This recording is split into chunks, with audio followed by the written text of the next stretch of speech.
बहुत समय पहले की बात है। एक बार ब्रह्मा जी और भगवान विष्णु के बीच यह विवाद हो गया कि दोनों में सबसे श्रेष्ठ कौन है। ब्रह्मा जी बोले, मैं सृष्टि का रचयिता हूं, इसलिए मैं सबसे बड़ा हूं।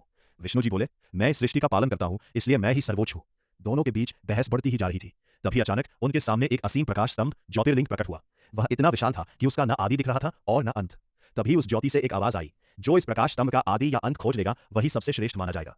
यह सुनकर ब्रह्मा जी ऊपर की ओर उस स्तंभ का अंत खोजने के लिए निकल पड़े और भगवान विष्णु नीचे की ओर उसका आदि खोजने के लिए। विष्णु जी ने वराह सुअर अवतार धारण किया और धरती के नीचे गहराई में जाते गए।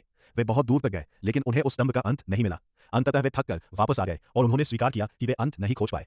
उधर ब्रह्मा जी ऊपर की ओर जाते गए। बहुत समय बीत गया, लेकिन उन्हें भी अंत नहीं मिला। तभी उन्हें एक केतकी फूल मिलता हुआ दिखा, जो उस स्तंभ से नीचे गिर रहा था।